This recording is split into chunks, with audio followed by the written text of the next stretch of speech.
দুৰ্ভগীয়াসকলৰ কাষত সাহস হৈ থিয় দিছে মিষ্টাৰ বিটু। তেখেতৰ আছে এখন ফাৰ্মাচী আৰু আছে নিজা এটা ফেচবুক পেজ। কোনোজনক যদি তেখেতে দুবেলা দুমুঠি আহাৰ যোগান ধৰিছে, কোনোজনক সাজি দিছে এখন সুখৰ ঘৰ আৰু কোনোজনক চিকিৎসা সম্পূৰ্ণ দায়িত্ব লৈ তেখেতৰ দৃষ্টিত হৈ পৰিছে ভগৱান। ফাৰ্মাচীখনৰ পৰা আজৰি থকা সময়ত তেখেতে নিজৰ ফেচবুক পেজত প্ৰেৰণ কৰে ভিডিঅ'সমূহ।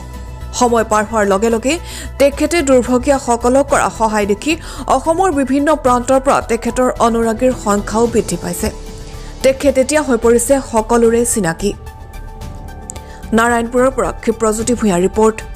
যেহেতু আমি বৰ্তমান দেখিছোঁ ছ'চিয়েল মিডিয়াত আপোনাৰ পোষ্টসমূহ যথেষ্ট সংখ্যক সমাদৰ লাভ কৰিছে আৰু যথেষ্ট সংখ্যক অনুৰাগীয়েও আপোনাৰ পোষ্টসমূহ চাই ভালদৰে কমেণ্ট কৰিছে, তেওঁলোক আগবাঢ়ি যোৱাত সহায় হৈছে আৰু আপুনি দুৰ্ভগীয়াজনৰ কাষত থিয় হৈ তেওঁলোকক সহায় কৰিছে। কি ক'ব এইখন? এয়া সকলো ক'বলৈ গ'লে মোৰ অনুৰাগী ছাপোৰ্ট। আজি যিখিনি মোৰ যিমান অনুৰাগী আছে প্ৰত্যেকজনে মোক ছাপোৰ্ট কৰি আহিছে। আজি তেওঁলোকে মোক কৈছে যে তই থমকি নৰবি মিষ্টাৰ বিটু, তোৰ লগত আমি আছোঁ, সেই সাহসটো দিছে। অকল তেনেকৈ যদি কোনোবা পোৱা মানুহ থাকে নহয়, মানুহে যিকোনো অসম্ভৱ কামো সম্ভৱ কৰিব পাৰিব। মই মানুহক তেওঁলোকৰ সাহসতে মই আজি গুচি গৈছোঁ। কোনোবা এনেকুৱা ধৰণৰ হৈছে কাৰোবাৰ ধৰি লওক চলিবলৈ অসুবিধা, মই ভিডিঅ'টো বনাই ডাইৰেক্ট কৈ থৈ আহিছোঁ যে মই এওঁক আমুকটো কৰি দিম, কিন্তু মই নাজানো কেনেকৈ কৰিম, সিমানখিনি মোৰ শক্তিও নাই। মোৰ এখন সাধাৰণ ফাৰ্মাচী আছে, তাৰ পৰা 2 টকা যি ৰাহি হয় তেনেদৰে মই চলি আছোঁ বা চলাই আছোঁ মানুহক।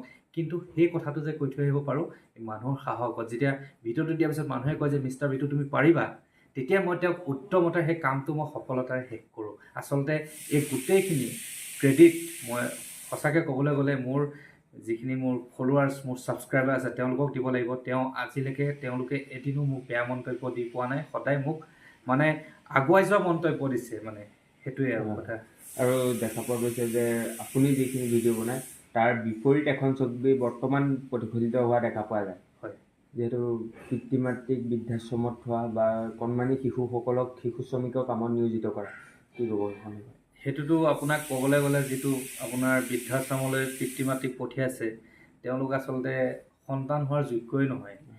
কাৰণ প্ৰত্যেকজন পিতৃ মাতৃয়ে নিজৰ সন্তান এটাক জন্ম দিয়ে যে মোৰ সন্তানটো ডাঙৰ হৈ মোক চাব, মোৰ বৃদ্ধা বয়সত মোক মৰম দিব, মোক মুখত হাঁহি বিৰিঙাব। বহুত সপোন থাকে যেতিয়া সন্তান এটা জন্ম হয় নহয়, পিতৃ মাতৃ প্ৰত্যেকে এটা সপোনৰ দুনীয়া ৰচি পেলায়। যদি সেই সপোনৰ দুনীয়াখনত সেই সন্তানে সেই পিতৃ মাতৃক যদি পুৰি ভাজি খুচি মেলি শেষ কৰি পেলায়, তেওঁলোকৰ আশা সপোন সকলো যদি জলাঞ্জলি দি দিয়ে, তেতিয়াহ'লে সেই সন্তানৰ যোগ্য হ'লনে? আৰু সেই সন্তান এইখন পৃথিৱীত সকলোতকৈ স্বাৰ্থপৰ হ'ব। এটা কথাই কওঁ, বৃদ্ধ পিতৃ মাতৃক বৃদ্ধা অৱস্থাত অলপমান সময় দিবলৈ চেষ্টা কৰিব।